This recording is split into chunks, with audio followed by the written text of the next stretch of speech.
Welcome to The Explainer. Today we are tackling one of the most incredible, mind-blowing parts of the entire Bible, the grand finale.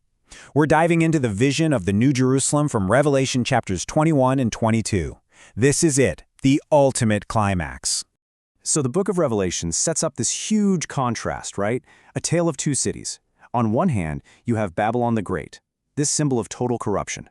On the other, you have the New Jerusalem, the symbol of perfect renewal. And get this, the very same angel who shows the prophet John the judgment on the corrupt city is the one who pulls back the curtain on the Holy One. It's this incredible pivot from judgment to glory.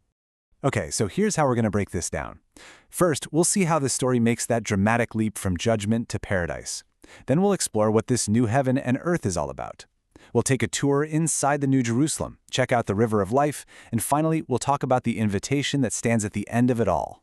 To really get the power of this final vision, you have to remember what comes right before it. The chapters leading up to this are, well, they're intense. We're talking cosmic chaos, plagues, bowls of God's wrath, and the fiery fall of this symbolic city, Babylon the Great. It is the absolute peak of judgment. And then bam, chapter 21 hits, and the whole mood just shifts completely. After all that destruction, John sees a new heaven and a new earth.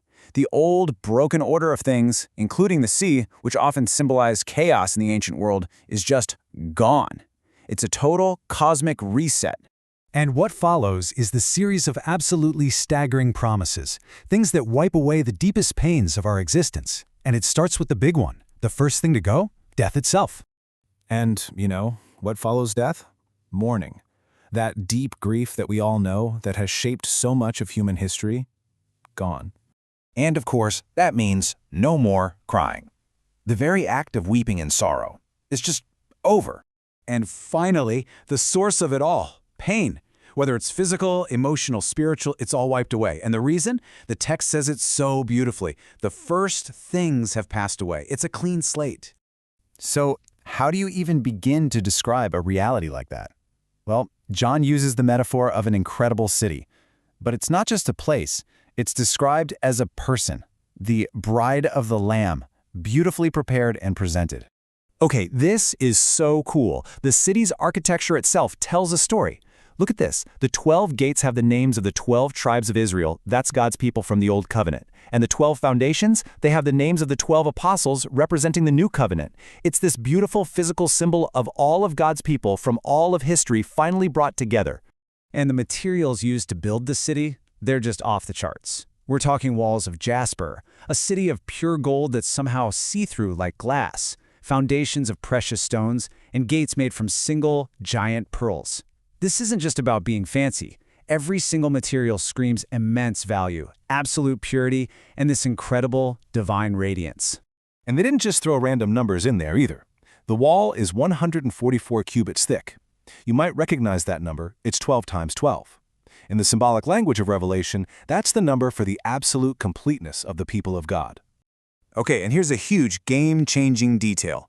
In the Old Jerusalem, the temple was everything. But in this new city, there is no temple. Why? Because you don't need a special building when God himself is right there with you, everywhere. He and the Lamb are the temple. And it's the same idea with light. You don't need a sun or a moon when the very glory of God is lighting up the whole place. The Lamb is its lamp. Just imagine a city that generates its own light from the very presence of God. So we've seen what the city looks like, its structure. But what's it actually like to be there? The vision shifts from architecture to experience, and it all comes down to being in God's direct, life-giving presence. And what we see is basically the Garden of Eden, but on a cosmic scale. There's this pure river of the water of life flowing right from God's throne. And along its banks is the tree of life. The one that was off limits way back in Genesis? It's back, it's thriving, and its leaves are for the healing of the nations. It is the ultimate picture of restoration. And all of this builds to what might be the single most important promise in the entire vision. They will see his face. Now, you have to understand, for much of the Old Testament, seeing God's face directly was considered impossible, even fatal. But here, it becomes the central experience of life itself.